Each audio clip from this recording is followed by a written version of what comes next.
What's going on, everybody? And welcome to the Ask a CISP podcast. This is a complimentary podcast to the Other Side of the Firewall podcast, where we talk to the latest and greatest cybersecurity news, as well as we highlight those movers and shakers and glass ceiling breakers, such as my guest. Welcome to the show, Kenneth Ellington. How are you doing, sir? Pretty good, pretty good. I'm glad to be on, All right. Ryan. All right. So this is our first time actually speaking to each other. I wanted to have as much freshness in the interview as possible, but I actually ran into you on LinkedIn. So a friend of a friend liked your post saying that you wanted to be on several podcasts for this month to promote your brand and what have you. And I was like, man, listen, I got a podcast, so let's make this happen. And sure enough, you replied, and we were good to go. So I greatly appreciate you being on the show. For all of those out there who are listening to the show, so the Ask a CISP podcast is a complement to the Other Side of the Firewall. So the Other Side of the Firewall podcast, we have 4 episodes a week. Monday and Tuesday are topics. Wednesday is our discussion, and then Fridays we talk about everything else. On this show, we do more interviews, right? Like we like to talk to people who are out there glass ceiling breaking, starting their own brands, things of that nature, as well as people who are trying to break into cybersecurity. So we have more of a conversation between myself and people of color who are trying to either break in or give a hand up to those who are trying to get into the field of cybersecurity, which we talk about all the time. We only make up 9%, which used to be 7. So we are increasing our numbers, but still it's too small, right? So I love that the platform highlights people, tries to bring us all together and promote our stuff. So without further ado, I'll start asking you my questions, right? Some icebreakers. So who are you? Where are you from? And what is your cybersecurity origin story? Sure. So my name is Kenneth Ellington, right? I'm from Tampa, Florida. I lived there for the majority of my life. So I would say probably maybe 16 years. I moved to Dallas, Texas, back during COVID, which was a absolutely insane time. Funny story about that. So I graduated from University of South Florida for the degree in cybersecurity. Because of COVID, I got no graduation. I got no walk day, right? It was literally just, they sent out a video like during May and like, that's it, basically. Because of COVID, right? We couldn't do in-person stuff, which is terrible. I lost all my graduation parties, which I'm so pissed about. But that's fine though. So they gave me a job offer back in July, and I actually moved to Dallas during 2021. So my first time to Texas was look for an apartment, and the second time was actually move. So it was a big change for me, right? But I'm glad to be here. I do love living in Texas. It's been pretty awesome so far. And what That's I do awesome. what I do for a living is I work in cybersecurity. I specialize in SIEM technology. So I work as a cybersecurity consultant at one of the big 4 accounting firms. I specialize in SIEM and SOAR. So think of Splunk, QRadar, XSOAR. What does IBM call it? I think Resilient or SOAR now, because they're very uncreative for everything. But I work with those type of technologies. Think of like endpoint solutions. So I help design, build, and scale systems for my clients for the solutions. And I actually own my own company called Ellington Cyber Academy, or ECA for short. And that is a e-learning platform designed to teach and train IT and cybersecurity professionals in those specific technology, because that's my niche. So think of SIEM and SOAR again. So we train individual professionals and actual businesses on how to use those technologies. That's amazing. So in such a short period of time. So kind of to go back a little bit. So where did you live at in Tampa? Like which area? Because I'm currently in Wesley Chapel. That's where I live at. Okay. I used to live in Dover, Florida. So think of kind of the Valrico Brandon area. If you Okay, go like gotcha. 3 miles east of it. Okay. Yeah, I'm pretty familiar. So I've been here for about 7 years. I love the area. I'm from Buffalo originally, so I'm not going back to the snow. So you get 1 week of winter here, and that's it. I love it. But no, Texas. So I actually know a lot of people who have made that migration.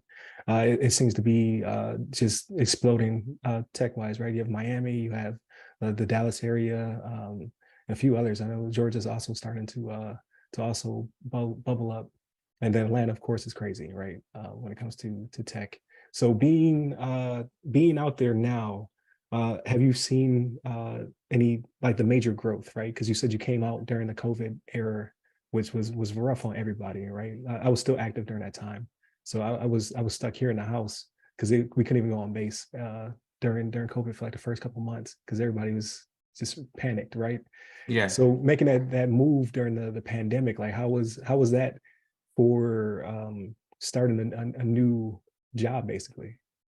It was one of the harder things I've had to do in my life, I would say, because I've lived at home with my parents for all my life, right? I went to college at USF, so I just drove 17 miles away from my house to go to college, Right. right? So I still lived with home to save money. Um, See, I need you to talk that to my kids. I'm trying to get them to do that now. Like I got two it, high schoolers. I'm like, don't leave. I would highly suggest them going to Don't use HCC the and going to money. USF. Yeah, I saved a lot of money that way. It was hard though. This is the first time living by myself. I lived 9 states away from all my family. Like I don't have any family in Dallas at all or Gotcha. Texas. Nobody. It's just literally me. So it was a really big change for me. Um, but but I wanted the chance to actually like really grow myself personally and professionally. So I thought it'd be a great move for me. Plus, they paid for me to move, so I wasn't complaining too much. Gotcha. And Gotcha. I'm young. I don't have any kids. I don't have a wife yet. So if I was gonna move, like this was the time to do it. So I moved when I was 24 years old. Now I'm 26. So it's been a fun experience. Um, it was again because of COVID, it was hard to meet people, right? Because there weren't really like any in-person events. So I was honestly like afraid to drive like more than 2 miles away from my house because I was Right. gonna get lost. No, I get that. um, so yeah, it was a fun experience, but I'm glad that I did it. Okay. And what was the so you're coming out of getting your academics taken care of, and I know for a time there it's always the fight, right? Is a degree better, certifications better, is experience better? So for your combination of experience, education, and certification, um, like what was that like? Like what were your strengths when it was coming to find employment versus like what do you believe were your challenges? So initially, I got an IT and cybersecurity, I would say back in 2018. So I've been in the field for almost 5 years now. It was a struggle initially to get inside of it.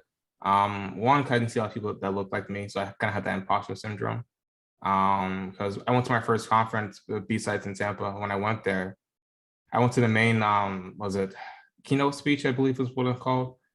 And there must have been like 600 people inside that room or 300.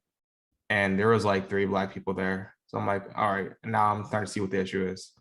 Right. Um, so it was kind of harder at first, right? I hadn't seen anybody that looked like me. So like finding a job, finding an internship during college was especially hard. I remember I went to JC Penney because an employer called me about having a potential interview, right, for an IT position. I got real excited, right? So this was like my first big job, but I didn't have a suit or tie or anything.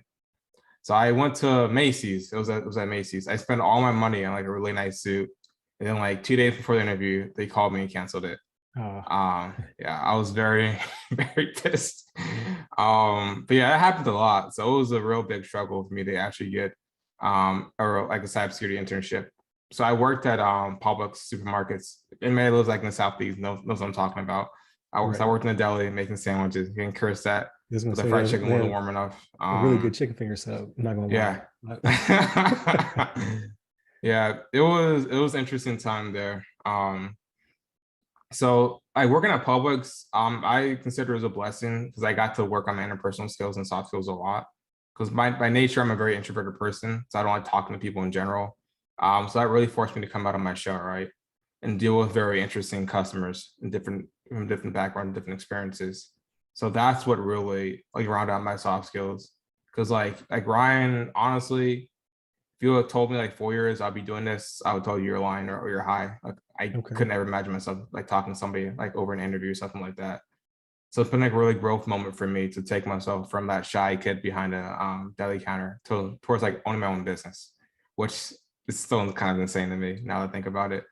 Makes sense. Um, but yeah, so I got a little off track. But yeah, so I started in IT cybersecurity 2018. I did the ReliaQuest boot camp. So ReliaQuest is one of the biggest cybersecurity companies in Florida.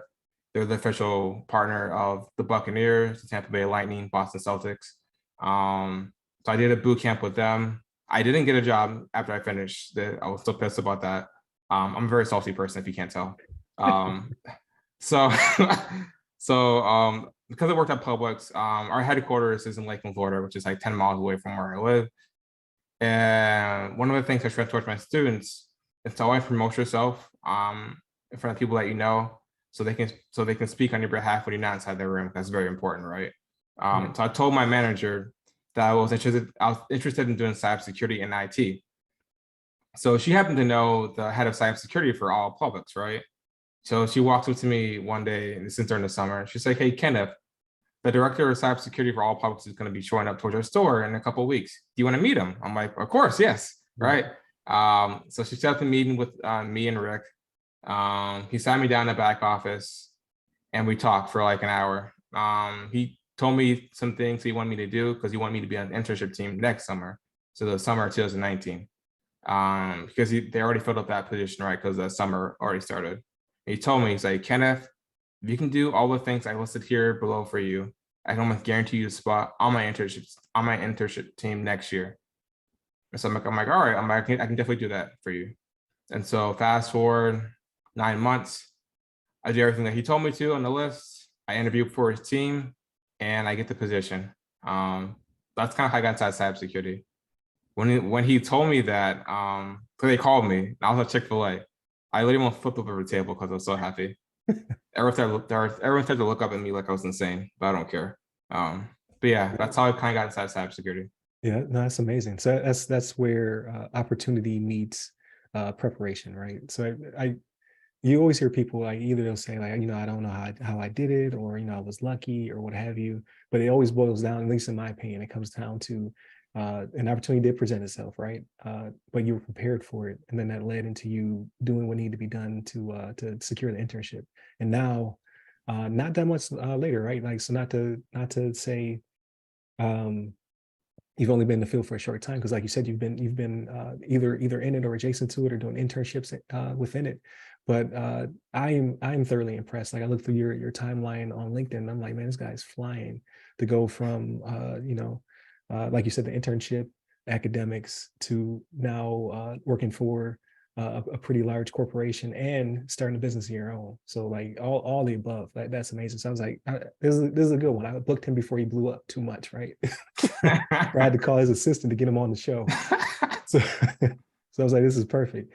So what was your inspiration to start the academy? Oh, that's a good one. I would say like the biggest thing is probably like the gap I saw, especially at that conference. I wanted to bridge the gap as much as I could. That's why initially I joined Blacks in Cybersecurity after my internship at public supermarkets. So that was one of the biggest pushes for me to join. Initially, I could never imagine myself owning a business, right? I'm like, I'm not the type of person to do it. I don't want to deal with all that nonsense, right? But during COVID, ironically enough, because I was stuck at home with my parents all day and I couldn't go anywhere, right? My then CEO at the time, Michaela Barnett, she's CEO of Blacks in Cybersecurity. She pinged me, she texted me. She's like, "Hey, Kenneth, we're trying to set up some Splunk training. Do you want to do it?" I'm like, "Sure thing." I'm like, "Who's going to lead it though?" She's like, "You are." I'm like, "Oh, okay. I can definitely do that." So that was like June of 2020. So I set up the entire curriculum, designed the class, designed the labs, designed the modules for it, and taught that class. And everyone loved it, which I was really surprised. I thought it was straight trash. But everyone's like, "This is awesome, Kenneth." I'm like, "Oh, you think so?" They're like, "Yeah, you should do it again." So I did, like 3 months later. They told me the same thing. More people start to join, right? I did it for free for like a year and a half. Then last year, when I did one of the sessions, someone said, "Hey, Kenneth, if you actually charged me to do it, I'll pay you." I'm like, "Really?" I'm like, "Okay." I'm like, let me set them up then. So I did it again, and more people told me that they would actually pay for my services. And so I finally decided to make the jump last year, May, actually. And that's why we founded ECA. So we've been in business for about a year now. Got you. And then when it comes down to, I see that you're both a coach and an instructor. So if you can explain to us a little bit of what the differences are and how, I guess that comes together for you. So normally, if you're just an instructor, normally those are just class-led sessions. You don't get that one-on-one touch as much, right? So think of an instructor like at a college university. a lot of the times you won't get that personal touch with them, right? You may have a class of 50 students and you may not get to speak to your instructor. You may get to just to speak towards a TA or somebody like that. The coaching side, it's a lot more personalized development for you. So we normally sit down with all our clients, we develop one-on-one plans for them so they can be successful, right? And then we take them through the group coaching and instructing to make sure they're able to actually do all the hands-on labs. Any questions or concerns they may have for me, we're able to answer it then and there. And I also bring on other hiring managers and other instructors to help them out for any questions or concerns they may have. And how long is the course? So the programs are normally 6 months long. We meet every Wednesday night, once a week, and there's about 4 capstones. So there's about a capstone every 4 to 8 weeks. And we have different scenarios that we go over for them, and then we actually bring in the hiring managers so they can actually present in front of them. Because one of the things I experience is it's very hard just to get a job if you just directly apply on site at a company, right? Because you're just a name on a piece of paper. They have no idea who you are, what your skill set really is, right? So your resume isn't specifically tailored properly, or you're missing something, you'll get kicked out without a response. So what we try to do, if we try to bring in those hiring managers, and so they can actually speak towards the students and students can present in front of them. It does 2 things. One, it gives them a networking opportunity to actually present their skills, right? And showcase those soft skills, which are super important for any leadership position that you're trying to get into for cybersecurity. And the second part is actually to show off their technical acumen for whatever technical skills they're trying to show during that capstone presentation. No, that's I keep saying the word awesome, but I keep using that word because I think that's a piece that a lot of people are missing, right? Because of what I believe to be a nonsensical debate, whether it be between a degree, a certification, experience, like which one trumps which. It really just depends on the situation, opportunity presented to you, right? But like you say, once you hit the ATS system, it's either a go or no go. Like, and I feel that a lot of us have an issue in that, not being able to get in front of a person and then get to talk to them, like you said, to present those soft skills, which will get you hired. So how do you find those hiring managers and then bring them to the program? So a lot of it is through my personal network. I've been told that I'm a very likable person. I don't know why. I try to be myself. A very humble person.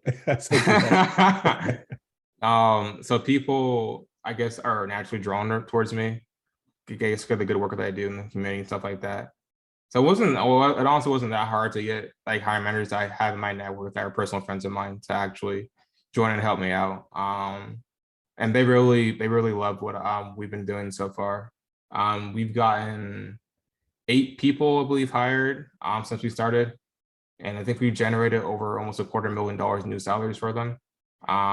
So very, very happy about that. So hiring managers are from various companies they try to build partnerships with. So think of Accenture, AWS, Expel. So we talk towards either their hiring manager or their senior personnel staff. So think of a manager, think of a senior engineer, senior analyst, things of that nature. And what I neglected to ask you, so when you do the boot camps, is it, or the program, I should say, the course, is it hybrid? Is it mainly online? Like how is the classroom set up? It's all online. So if a student is local to Dallas, like the DFW area, I'll meet them in person sometimes. So one of my students, Hazel Miranda, she works at Samsung now. I met her for the first time in person 2 weeks ago, I believe, at a WOSEC event, so Women's Cybersecurity, because she's very shy, naturally, like me. I've been trying to get her to come out of her shell more. So I've been introducing her to some of the other hiring managers that I know at these events so she can get to network with more people. I take personal development very seriously for my students because this is a constant battle to try to improve yourself, right? It's not you get a job and you stop and you're set, right? You have to continue to try to improve yourself or you get left behind. No, it's very true. When it comes to the partnership, so you said that you have your network kind of set up. I assume it's both personal, LinkedIn, things of that nature. And then when you bring in the students, are these students, what's the pipeline? Like, are they people who are within your network who decide to take courses with you? Or is there some kind of campaign? Like, how are you advertising to bring in more students? So mostly it's done through organic marketing. Once we start to make more money, right, we'll start to do paid ads. But mostly it's either through word of mouth, LinkedIn, YouTube, Twitter, like social media, things of that nature, right? So we do content creation 3 times a week. We create posts, we do podcasts like these, right? We do webinars on our YouTube channel, and someone may see that, they be interested, then they'll DM me or reach out towards my other co-instructor, Courtney, and we'll go from there to try and get them on board and see if we're able to actually help them out, see if we're a good fit. Because one of the things I found that not everyone's willing to invest in themselves, which you have to be willing to do if you want to get ahead in this field. So trying to get them to understand that every day that you put this off, you're costing yourself money, right? If you're currently making $20,000 at your job, right, and this new job will pay you, let's say $60,000, right? Every year you waste and wait, you're losing $40,000. But the thing is, very true. But most people don't see it that way because the money's not directly in their hand, right? So they don't see the opportunity cost. Is realizing the potential, right? Yeah. Like, okay. What are you worth, and what should you be working towards? If someone wanted, so let's skip ahead just a little bit when it comes to, like, everyone doesn't want to own their own company. I get that, but some people, like you said, may not want to or may not feel comfortable investing in themselves. For you, because of you were able to take like pretty big steps in a short amount of time, what were you able to overcome in order to own your own business? Like what, like basically what is the mentality of a founder or CEO? It's a good question. Persistence, honestly, that's the biggest thing. There are days, I'm not gonna lie, I'm like, why the hell am I doing this? I make good money as it is. I don't have to put up all this crap. A lot of days. But I always remember, like, all the students that I've helped change their lives, right? Took them from not being able to take care of their families or them being very unsatisfied in their career and being able to them have fulfilling careers where they can take care of their families and build generational wealth, right? Especially for people that look like us in our community, it's a really big deal. So like always remembering I am helping people is always like the biggest motivator for me to try to like build and bridge that gap as much as I can. Super important towards me. So those get me through the down days where we don't have any sales, right? Or I get rejected like 4 times from different students, right? So that's probably the biggest thing. Like having persistence is super key, and then having a good support group around you is insanely important. So I have like a team of advisors that I trust, right? They give me advice, give me guidance for how to run my business, right, and how to make it successful. So having those 2 things, I think, is insanely important. Okay, having the like you said, the persistence, and then having a team to help contribute to it as well. So what does the future look like? So I know you said you've had the academy for a year, so you have a 9 to 5, or in some cases, like it's depending on what you do. Like, so I'm a consultant as well, right? It could be a 40-hour week, it could be a 60-hour week. It just depends on what's going on. Where do you find that work-life balance? And then how are you going to move to the next tier, whatever that may be? So my company is pretty flexible for me. As long as I don't poach our clients are Google, Microsoft, right? So they want to work with me, I'm gonna quit my job, I'll be rich. So as long as I don't poach our clients, and it doesn't affect my day-to-day job, they don't really care what I do, right? So that's a good thing. And then balancing it is I set aside specific time to work on my business and do the specific events. And the other days are just off days and rest days for me. So having a specific structure, which my business advisor and business coaches help me to develop, makes it a lot easier to manage. Because if not, you'll work yourself to death, right? You'll pull 18-hour days every day, 7 days a week, if you're not careful. Right. It's all about that work-life balance, which is something that like I think a lot of us struggle with. You also mentioned imposter syndrome, so I've been there as well. I get there, often sometimes, now as well. So that's always a challenge or a hurdle to get over. What do you tell your students, like when they are feeling that way, right? Like maybe they feel like they can't do it, or they can't accomplish this, or maybe they don't see a lot of people like us. in the room? Like, what do you tell your students? I first and foremost tell them that I believe in them, right? Because if I didn't, I wouldn't have brought them inside the program. There are some people that I don't believe have what it takes to be successful in the program. So everyone that I personally bring in, I trust that they have the skill set and the work ethic to make it happen. It's just them believing in themselves, right? So the first thing I tell them that I may be a country bumpkin from Florida, right? May not be worth much, but I'm like what I say, but I believe in trusting them, right? I tell them, going back towards like building your proper network, right? Having people that are supportive of you, that truly care about you, beyond what you can do for them, is going to be insanely important as you grow and as you scale up in your personal and professional lives, right? That's what I developed over the years. I've been burned a lot of times, right? As you make more money, as you get more fame, as you get more clout, people will want to try to pull you down or try to use you as a stepping stone for their own personal goals. So making sure you find people that don't want to do that towards you is very hard, but it's beneficial. No, those are very true words. I'm glad that it's good to have this conversation. It's good for people to hear that as well. Like everybody's not your friend, but like you say, like from just meeting you and kind of talking to you in this conversation, it seems like you want to be helpful. You want that's what motivates you and helps drive you.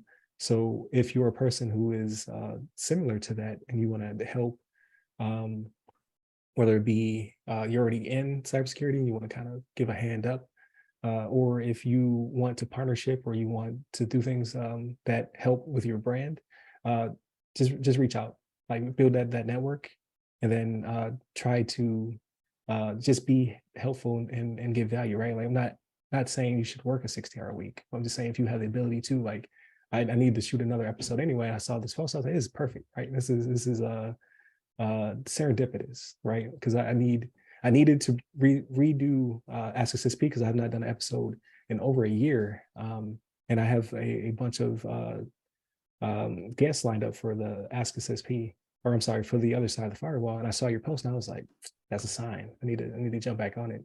So like this cost me nothing, right? It's just getting you on the show, and then the same thing for you when you reach out to people. So hopefully, people who are listening can do the same thing, right? Because we're looking for more allies out there. So hopefully that stirs that.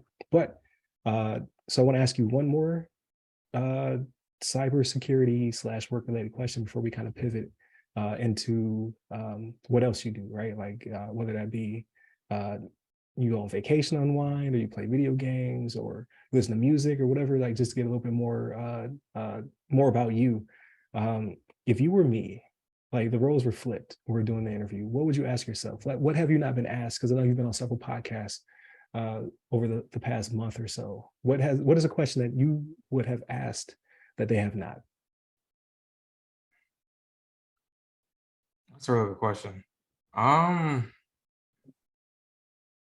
I've been asking too much.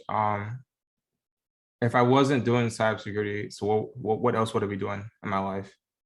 It's a question that I don't get asked too much. And what would that be? So I won't say teaching because I'm technically doing that, right? Most people knows about me, right? If you met me like during my college days before high school, I wanted to become a chef actually.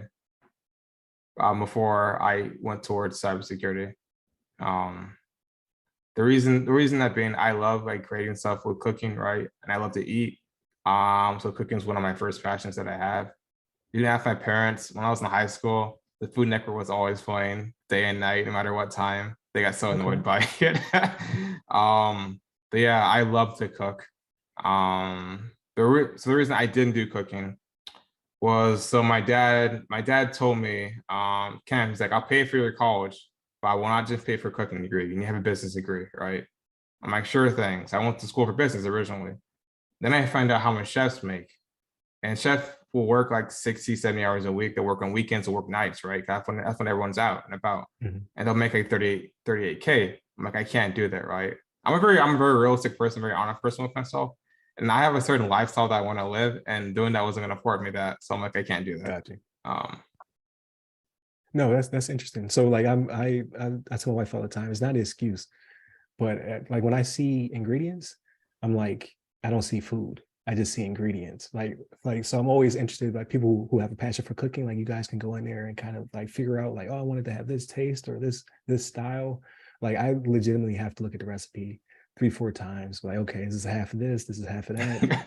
Like it's just it's like being like food illiterate. I love to eat, but I hate to cook. Frustrating process. But no, that's both a excellent question and answer. So no, I greatly appreciate that. So to shift gears a little bit, right? Because I like to find out more about people outside of their work, right? Because we're not robots. We don't just do cyber all day, and that's it. So for you, how do you unwind? Like, is it travel? Is it books? Is it games? Like, what do you do? So for me, right now, it's kickboxing. Okay, I didn't expect that. So yeah, I've been doing it. I did it back in high school because the COVID had stopped. So I got back doing it year and a half ago. So I had a class today actually, which is why I'm sore as hell. But yeah, kickboxing. One, because I get to punch something right after a long, frustrating day, and I want to punch somebody and go to jail. So that's a way to let out my anger and aggression. Plus, it's honestly like the best workout I have ever had in my life, right? I'm in the best shape I've ever been in because of it. And it's just super fun to do, right? It was literally, I remember when I first went towards my studio, this is last year, I believe, or a year and a half ago. And they make you do a 5-minute warm-up. You get 2 classes for free, right? And each class is about 45 minutes to an hour. During the 5-minute warm-up, I didn't realize I was a warm-up. They didn't tell me. They're like, all right, they're like, it's time for class. Now I'm like, that wasn't class? I'm like, are you serious? I was drenched in sweat. I was hopping and popping. I can barely breathe. I'm in the wrong place. I can't do this. I'm like, I'm so out of shape. Oh, it was so awful. But like after like the 10th and 11th class, it starts to get easier and easier, right? It's always hard, right? But it gets better and super fun. Gotcha. So a funny story about, so I took jujitsu for a very short period of time. So it was right after COVID was ending. And I have a good friend, Levon. He helps co-host the other side of the firewall. He has not been on for a while. He's on the West Coast, so it's hard to do with coordination. But when I was in Turkey, our time synced up better. So it'd be Levon, Shannon, and myself doing the other side of the firewall. He's big into martial arts. He's been doing it since forever. And he was like, you should do it. Like there's a class, jujitsu class, because I kept talking about like, hey, I'm kind of interested in doing it. You know, I hear it's a really good workout. He was like, you should do it. You should do it. So I finally did it. I lasted 3 classes. So what I learned was, I already knew this about myself. I like my personal space, and there's no such thing in jujitsu. And I didn't know how much I didn't like people to sweat on me. Like I would like literally at the end of class, I would like have to get home. I got to take a shower because you're drenched in sweat, whether it be yours or theirs. It's very intimate. I didn't know that beforehand. Like with the different mounts and mount guards, and I learned real quick about myself. Like, you know what? If God forbid it were to go down, and they got me on the ground, like they started grappling, I'm just gonna have to die because I can't overcome. It's way too close. Like if I'm gonna be anything, I'm gonna be a boxer. You get used towards it. You get used I gotta keep that distance. Well, that's awesome. Anything? So okay, you like working out. You like to do martial arts. Do you ever play any video games? You watch like movies? Are you interested in like anything that's coming out in the near future? So I'm a big Star Wars anime person. Okay. So my favorite anime right now is My Hero Academia. Season 6 just ended. Best season by far, best season. And now I'm watching Demon Slayer. So it's good. So like season 1 for Demon Slayer was, I would give it like a B minus, It was good, it was like amazing, right? And then season 2 comes out, I'm like, oh my God, I'm like, this is an A plus. Yeah. So it really, they've taken it up a couple notches. Yeah, so that's the one I'm addicted to, right? So I didn't get into My Hero Academia only because I haven't watched it yet. So like I've been told by numerous people I got to get on it.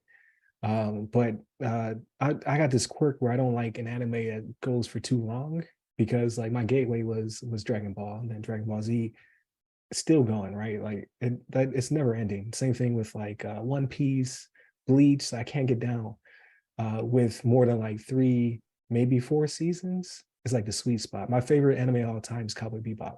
I think it was perfect from start to finish, right? You get one beautiful season, it has a conclusion. But Demon Slayer might get me, because like I'm in I think it's considered the 3rd season with Yeah, yeah, the Electric District. yeah. Oh man, I love it. It's like it's god tier anime. Like it's perfect. I'm just like, oh, they're gonna get me, because I could see it going past 3 or 4 seasons because it's so good. Um, I'm just like, man, because the same thing with Attack on Titan, right? Like I really enjoy it as well. But I'm like, man, could y'all just land this plane? They keep figuring out. They said the final season. Then I they don't think made final each. means the same thing in Japanese. Yeah, because 3 seasons within like This one. Like, this is lame. is the final season. So So like, this is the stupidest thing ever. it just keeps going. People love it though. Like people are really excited for it. So Yeah, I yeah, get it. yeah. I mean, it's awesome though. It's awesome, but I'm like, this is ridiculous. It came like 3 years ago. Like, this is the final season. I'm like, all Yeah, right, we you finished can't next say year. final unless it's the final. Well, I guess Final Fantasy, right? We're on like number 16. So I just don't think it means the same thing. But no, that's cool. Like yeah, I've been an anime head since I used to get them from Blockbuster. That's how old I am. So like Blockbuster had like a shelf that was anime, and that was it for the Western world. And now anime is everywhere, right?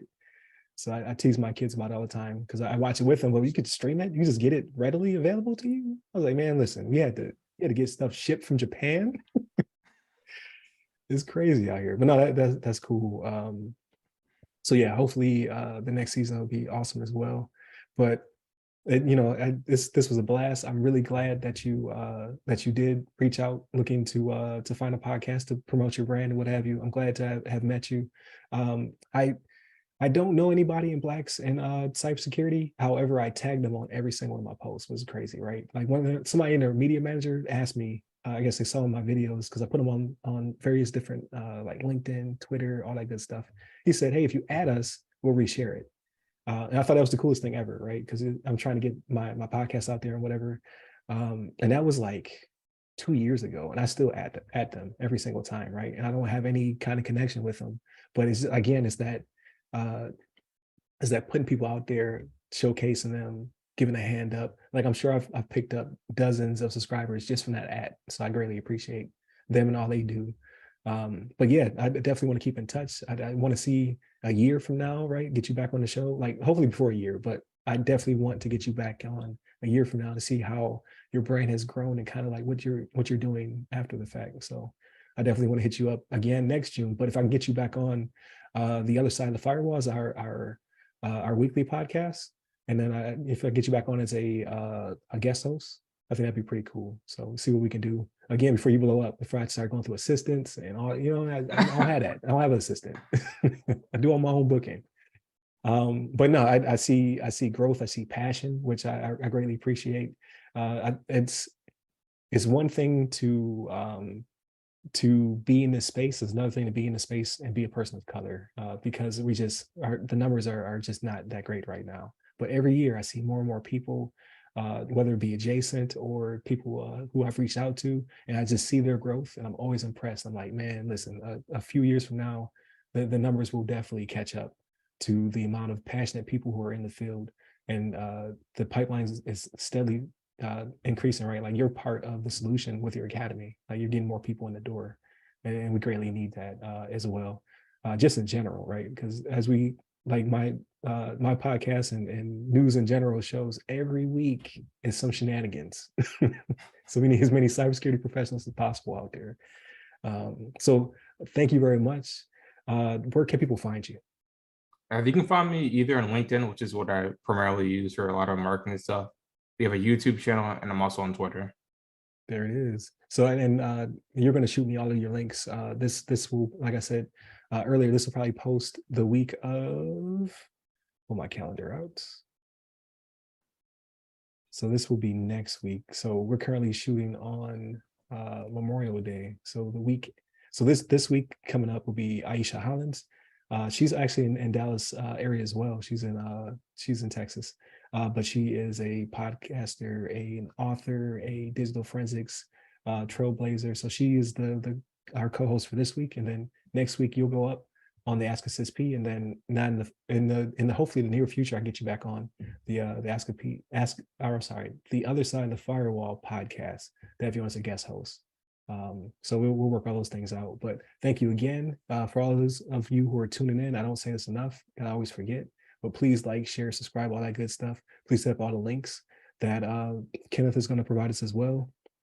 If you're interested in his academy in any respect, whether it be to partner, sponsor, or attend, definitely hit him up because he's doing some amazing things over there. And then hit us up every week. We have 4 episodes. So stay safe, stay secure.